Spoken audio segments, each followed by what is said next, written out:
நான் சாப்பிடுற அமுதே வேற. இறைவனாகிய அந்த திருவடி அடிமலத்தேனே நான் உண்டு கொண்டே இருக்கிறேன். எப்படி தெரியுமா இருக்கு அந்த அமுதம்? லேஸ் பட்டது இல்ல, உனக்கு சுவைக்க தெரியல. நான் சுவைச்சு பார்த்துட்டேன். எப்படி இருந்ததுன்னா, அதாவது இறைவனுடைய அருட்புகழாம் இன்னமுது. எப்படி இருக்குதா? இறைவனுடைய அருட்புகழாம் இன்னமுது, அதுல அன்பெனும் நறுங்கனியாகி ரசம் கலந்துதான். இறைவனுடைய உள்காட்சியாகிய இந்த கருவுலந்து எடுத்த தீம்பாவும் சேர்ந்து எப்படி திக்குமோ அந்த மாதிரி அந்த அமுது இருந்துதான். அந்த அமுது சாப்பிட்டதுனால இவருக்கு பசியே எடுக்கலையாம். எப்படி இருக்கு பாருங்க. இந்த அமுதத்தை சாப்பிட்டாதான் இயக்காம இருக்கலாம்.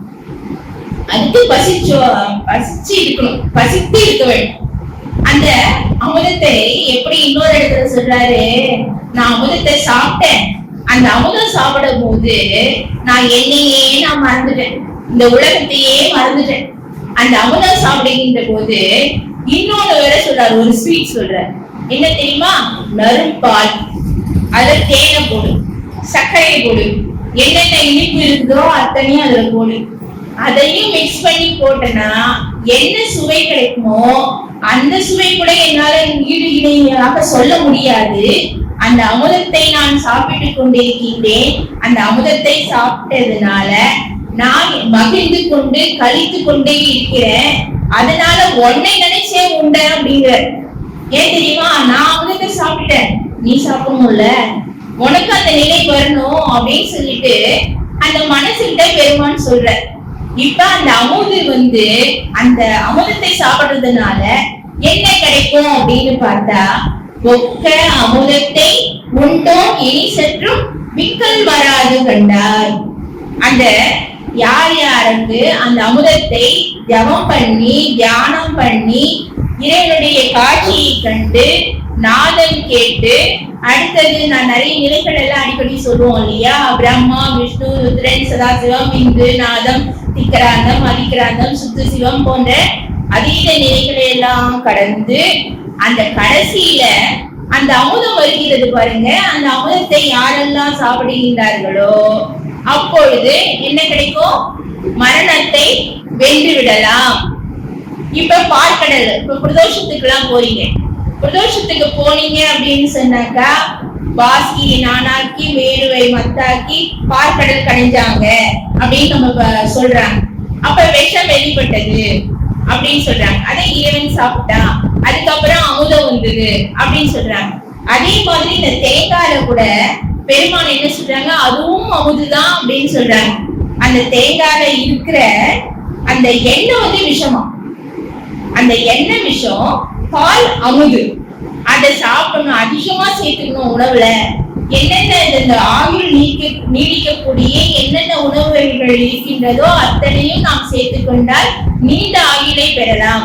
இறைவனுடைய அருள் எப்பொழுது குறிக்கும் என்ற ஞான தாகத்துடன் பசித்து இருந்தால் இறைவனுடைய அருளை பெறலாம் அப்படின்னு சொல்லி பசித்திரு. நான் கொஞ்சம் கொஞ்சமா தான் சொல்லிக்குவேன். அந்த நிலையில நம்ம பசிக்கணும். அது மாதிரி வள்ளல் பெருமான் நிறைய இடத்துல இறைவனுடைய அருள் கிடைக்காத, எப்ப கிடைக்கும் எப்ப கிடைக்கும் எப்ப கிடைக்கும்னு சொல்லிட்டு. ஏன்னா அடுத்தது என்ன தெரியுங்களா, எதுவுமே நம்ம சுதந்திரத்துல வச்சுக்க கூடாது. எல்லாமே இறைவனுடைய சுதந்திரத்துல வச்சுட்டோம் அப்படின்னு சொன்னா இறைவனுடைய திருவருள் சுதந்திரம் நமக்கு கிடைக்கும். அப்ப நம்ம என்ன பண்ணணும்? தனிமையில இருந்து அடுத்தது தனித்திரு அப்படின்னு சொல்ற.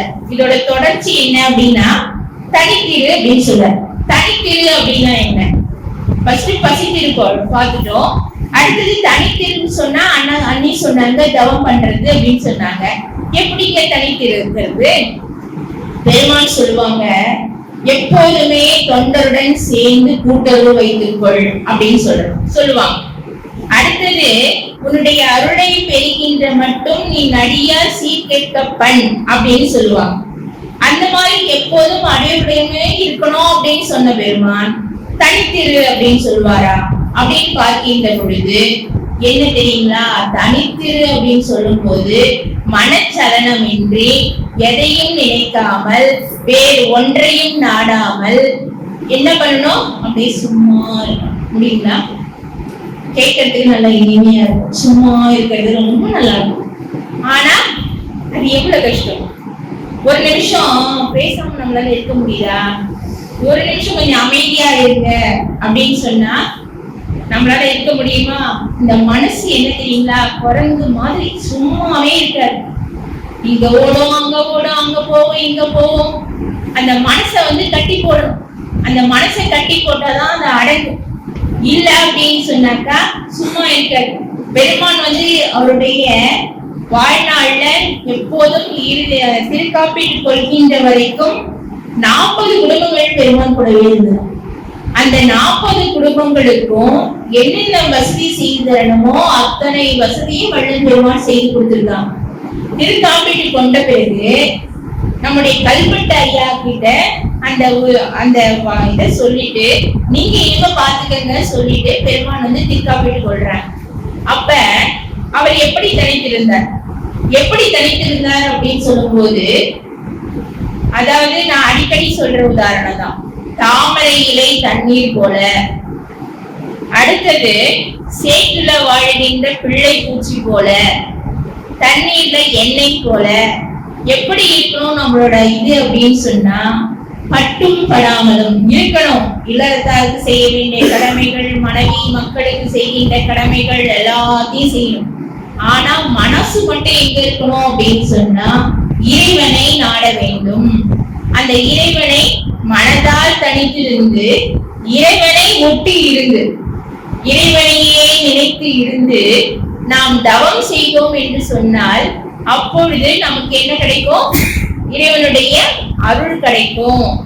என்னங்க நீங்க தனித்துன்னு சொல்றீங்க, நாங்க எப்படிங்க தனிச்சு இருக்கிறது? குடும்பத்தை விட்டுட்டு காட்டுல போய் தவம் பண்ண முடியுமா? அந்த மாதிரி எல்லாம் கேட்கலாம். ஆனா நீங்க எங்கேயும் போகணும்னா வீட்லயே இருந்து தியானம் பண்ணலாம். தியானம் அப்படின்னு சொல்லும் போது ஒரு உருவத்தை வைத்து தியானம் பண்ணுவது, அதுவே அருவமா மாறும். தவம் என்று சொல்லும் பொழுது சும்மா இருக்கும் சுகம், அப்படியே செயலற்ற மனமானது தெளிந்த நீரோடை போல அப்படியே சலனமற்று அப்படியே அமைதியா இருக்கும். கடல்ல எங்கேயாச்சும் பார்த்திருக்கீங்களா? அலை வந்துகிட்டே இருக்கும், அலை அடிச்சுக்கிட்டே இருக்கும். நீங்க ராமேஸ்வரம் போனீங்க அப்படின்னு சொன்னா அங்க அலையை பார்த்தீங்கன்னா அமைதியா இருக்கும். அந்த மாதிரி எப்படி இருக்கும்? நம்ம மனசு அலை மாதிரி அடிச்சுட்டே தான் இருக்கும், சும்மா அப்படிதான் இருக்கும். ஆனாலும் நம்முடைய மனது எப்படி இருக்கணும்னா தெளிந்த நீரை போல மனசு சலனமின்றி அசைவிட்டு நம்ம அப்படியே இருந்தோம் அப்படின்னு சொன்னா மனதால் தனித்திருக்கணும். இப்ப அதுக்குதான் பெருமான ஒரு உறவு சொல்றாங்க, மனதை சிச்சவின் கண்ணே நிறுத்துதல். கொண்டு போய் எங்க நிறுத்தணும்? சிச்சவை கண்ணே நிறுத்தணும். அது தவிர மனசு அடங்கிறதுக்கு இன்னொரு வழி ஐயா சொல்றாங்க. மனசு அடங்கிறதுக்கு மந்திரத்தை சொல்லுங்கள். அதாவது நம்முடைய பிறப்பு 7 பிறப்பு என்னும் அந்த கடல்ல இருந்து பிறவி பெருங்கடல்ல இருந்து நீந்துவதற்கு இறைவனுடைய மந்திரங்கள் துணையாக இருக்கிறதுன்னு என்ன பண்றாங்கன்னா உரைநடை பகுதியில் எழுதுறாங்க ஐயா. சாதிகள் சார்பு அவசியம். அப்படி சாதிகள் சார்பு கிடைக்காத பட்சத்துல நீங்க என்ன பண்ணணும்? பஞ்சாட்சரத்தை சொல்லி வாருங்கள், ஓதி வாருங்கள். எல்லா மந்திரமும் சொல்லலாம் அப்படின்னு சொல்லிட்டு உங்களுக்கு என்ன மந்திரம் கொடுக்குது? நமக்கு பெருமான் என்ன கொடுத்திருக்காங்கன்னா அருட்பெருஞ்சோதி, அருட்பெருஞ்சோதி, தனிப்பெருங்கருணை, அருட்பெருஞ்சோதி. இந்த மந்திரத்தை சொல்லியே ரொம்ப சாதாரண குடும்பங்க எவ்வளவு கஷ்டத்துல இருந்தாலும் இன்னைக்கு ஓப்போன்னு இருக்காங்க.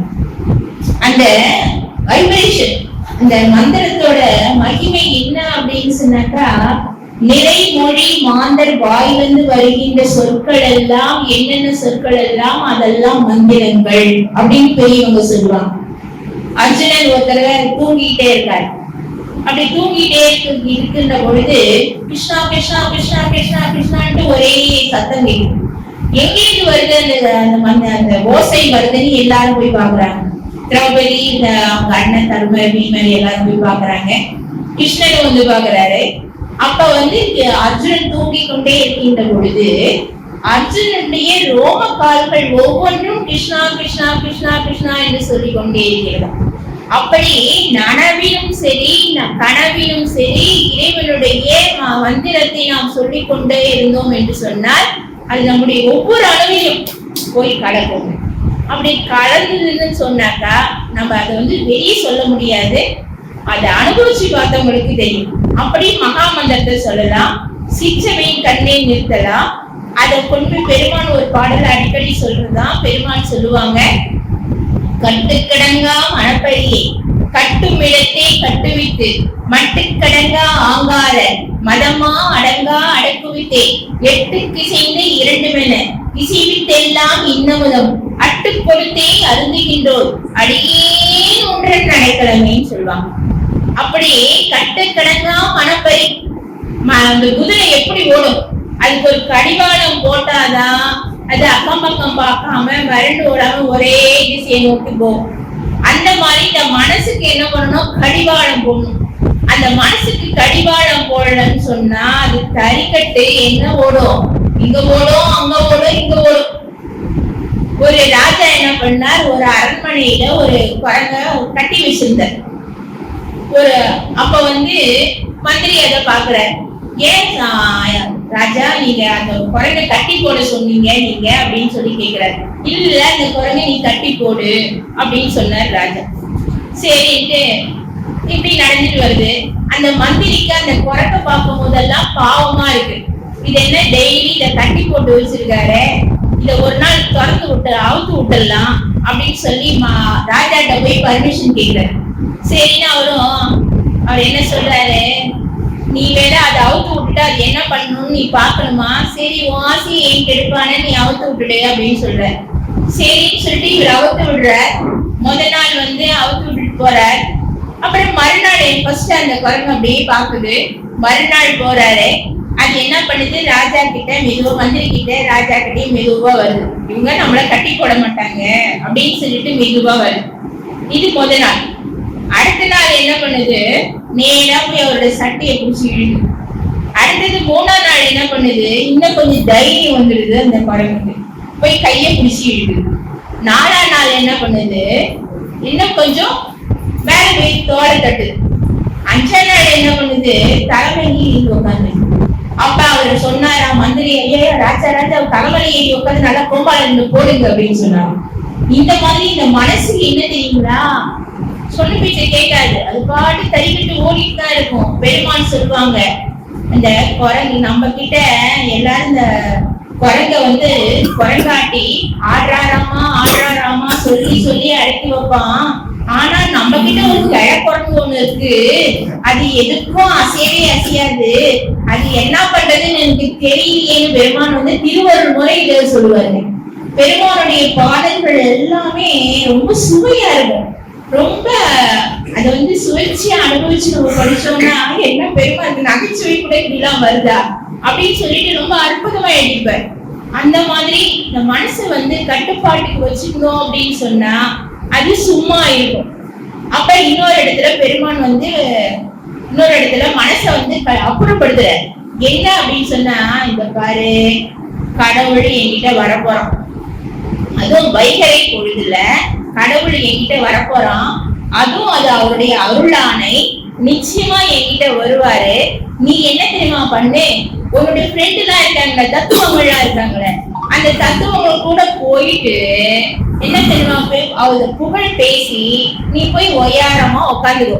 நீ என்ன பண்ணு, என்கிட்ட இப்ப வராது. இந்த மனசு என்ன பண்ணுதான், நான் இப்ப யாராச்சும் வீட்டுக்கு வராங்கன்னு வச்சுக்கோங்களேன், உடனே நம்ம என்ன பண்ணுவோம், கிளீன் பண்ணுவோம். உடனே வீட்டை அப்பதான் நம்ம வீட்டை அப்பதான் மத்தவங்க பார்க்கணும், சுத்தம் பண்ணணும். அப்படிதான், அதாவது எல்லாருமே அப்படிதாங்க. எல்லாரும் வராங்க, நம்ம வீட்டை எதுவும் சொல்லக்கூடாதுன்னு, குறை சொல்லக்கூடாதுன்னு அப்பதான் கிளீன் பண்ணுவோம், எல்லாம் பண்ணுவோம். அந்த மாதிரி இறைவன் வர இடம் எப்படிங்க இருக்கணும், இறைவன் வருகின்ற இடம் தூய்மையா இருக்கணும். அதுல போயிட்டு கொண்டு போயிட்டு கசடு குப்பை, வேண்டாத எண்ணங்கள், தீய எண்ணங்கள், தீய சிந்தனைகள் எல்லாத்தையும் எல்லா குப்பையும் போட்டு நிரப்பி வச்சோம் அப்படின்னு சொன்னா இறைவன் வருவானா? இறைவன் வரமாட்டான். இப்ப ஒருத்தர் தனியா இருக்காங்கன்னு வச்சுக்கோங்களேன், தனியா இருக்காரு அப்படின்னு சொல்லிட்டு ஆஹா இப்ப ஐயா தனியா இருக்காரு, இப்ப நம்ம போய் நைஸா போய் பேசலாம், ஏதாச்சும் நம்ம கேட்க வேண்டியதை கேட்டுக்கலாம் அப்படின்னு சொல்லிட்டு போய் நம்ம போய் பார்ப்போம்.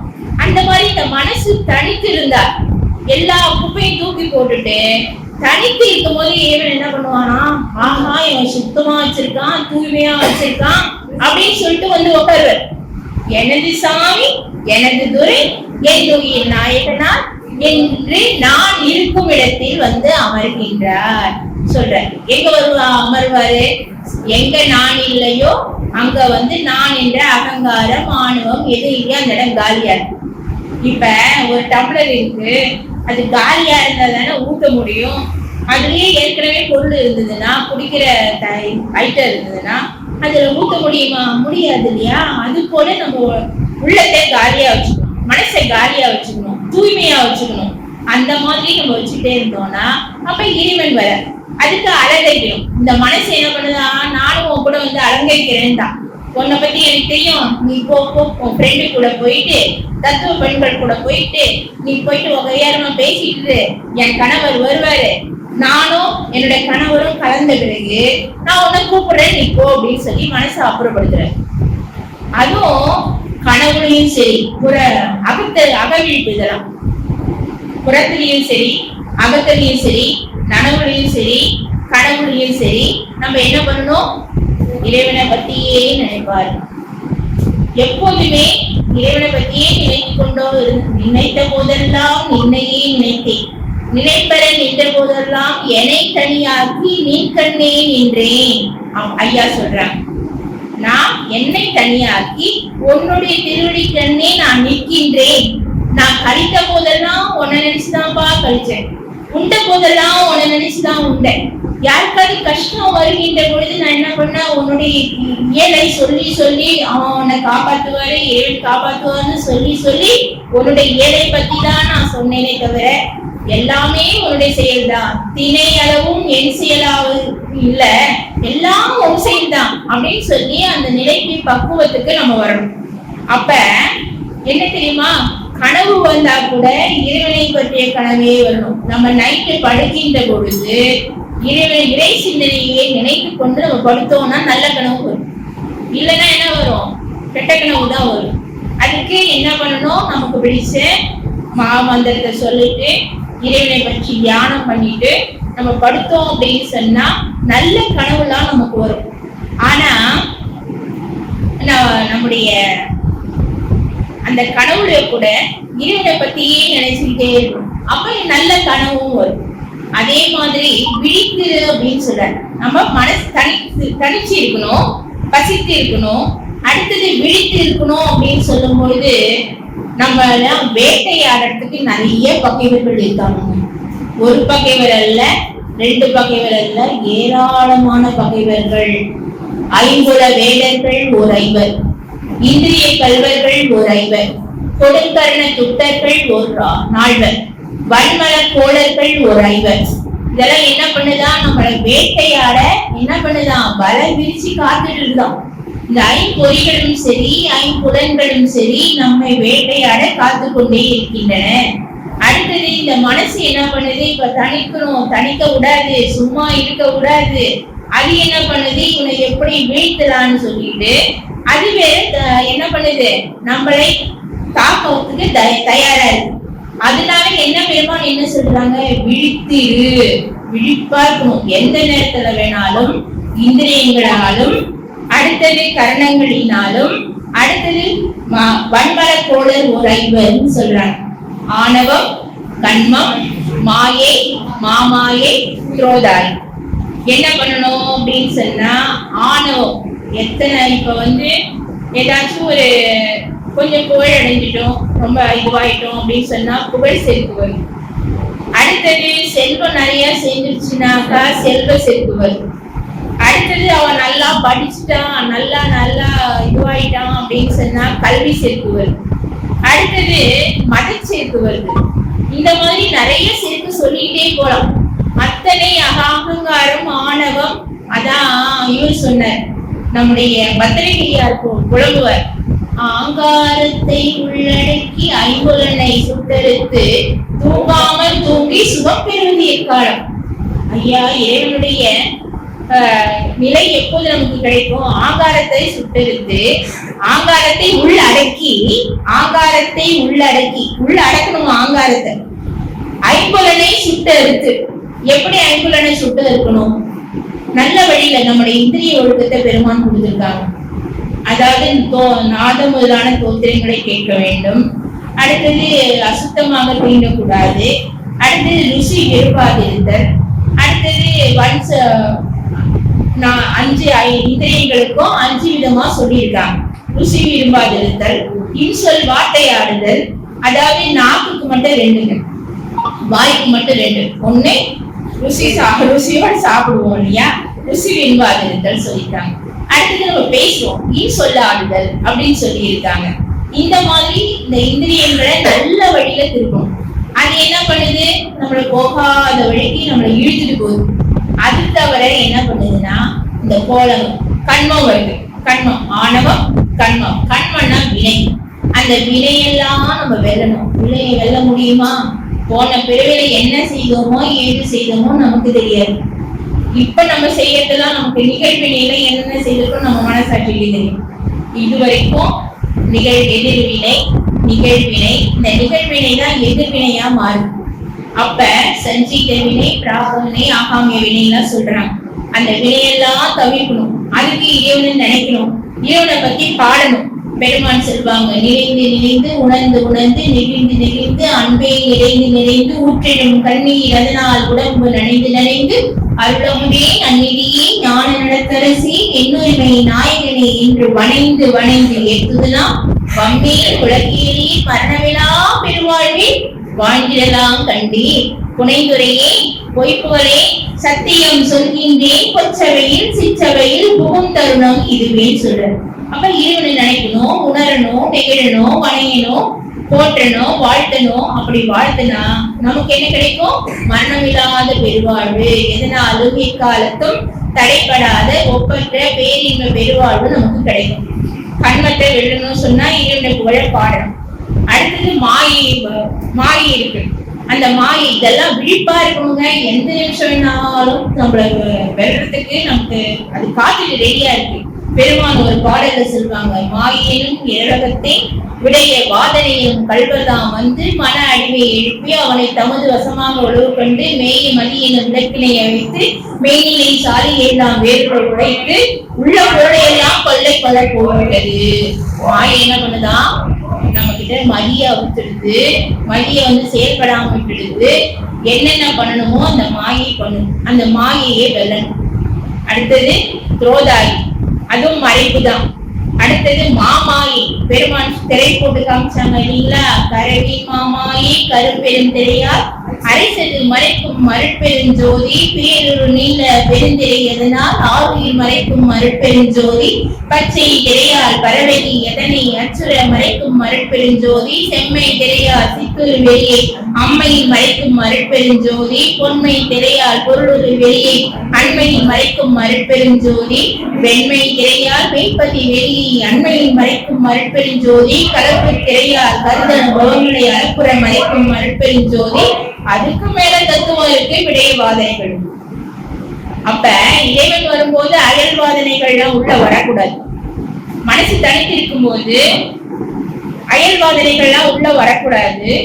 அதனால விழிப்பா காத்துக்கிட்டு இருக்கணும். இந்த எல்லா மாயையும் விட்டு ஒழிக்கணும். அப்படி விட்டு ஒழிச்சோம் அப்படின்னு சொன்னா எப்போதுமே விழிப்பா இருக்கணும். அதான் விவேகானந்தர் கூட சொன்னார், விடுமி எழுமின்னு சொன்னார். எப்போதும் விழிப்பா இருக்கணும். அப்துல் கலாம் சொன்னார், கனவு காணுங்கள் அப்படின்னு சொன்னார். என்ன கனவு காண்றது? இளைஞர்களை பார்த்து சொன்னார், அவனுடைய எதிர்காலத்தை பத்தி சொன்னார். ஆனா நம்ம என்ன கனவு காண்றது? இறைவனை பற்றிய கனவையே காணும். பெருமான் அனுபவமாயில சொல்வாங்க, கண்ணுரையினும் நின்னை பற்றியே நான் கனவு காண்பேன். என்னுடைய கணவர் இரவு பகல் பாராமல் அருட்பெரும் ஜோதியினால் என்னுடன் இணைந்து இன்புற செய்கின்றார். மண்ணுறங்கும் மறையுறங்கும் அலைக்கடல் உறங்கும் இவள் இந்த பெண் உறங்காளின தாயாரெல்லாம் பேசி மகிழ்கின்றார். பெண்கள் எல்லாம் பூசுகின்றார். இவர்களெல்லாம் தவம் செய்கிறரே. இந்த பொண்ணு என்ன தெரியுமா பண்றா? இறைவனை நினைச்சுட்டே இருக்கா. அப்படி இறைவனை நினைச்சுக்கிட்டே இருக்கும்போது அந்த இறைவன் என்ன பண்றான், இவன் கூட 24 மணி நேரம் சேர்ந்துக்கிட்டே இருக்கான். எல்லாரும் என்ன பண்றாங்க, இந்த மலை உறங்குது, இந்த மலைக்கடல் அலைவு கடல் உறங்குது, மண்ணு கூட உறங்குது, இந்த பொண்ணு உறங்கவே மாட்டேங்கிறாளே, என்ன இவ இப்படி இருக்காளே அப்படின்னு சொல்லிட்டு. ஆனா அவங்க அம்மாக்கெல்லாம் ரொம்ப சந்தோஷமா இருக்குதான். எப்படி இருந்தான், தன்னுடைய பெண் நல்லா இருக்கா, நம்முடைய கணவனோட இருக்கா அப்படின்னு சொல்லிட்டு பெண்கள் தாயாரெல்லாம் மகிழ்ந்தார்களாம். ஆனா பெண்களுக்கெல்லாம் இப்ப என்ன இப்படி இருக்காளே அனுபவமாய் இதெல்லாம் பெண்கள் எல்லாம் என்ன பண்றாங்களா, என்ன இவன் இப்படி இருக்காளு அப்படின்னு சொல்லிட்டு எல்லாரும் என்ன பண்றாங்களாம், பூசி போறாங்களாம். அதுக்கு மத்தவங்க எல்லாம் என்ன சொல்றாங்களாம், இவர்களெல்லாம் தவம் செய்கிறரே இறைவனாகிய அருள் பெருஞ்சோதி ஆண்டவர் இப்படி இரவு பகல் காணாமல் அவர் கூடவே இருக்கிறது எவ்வளவு பெரிய விஷயங்க. அதற்காக தானே வள்ளல் பெருமான் வந்தார்.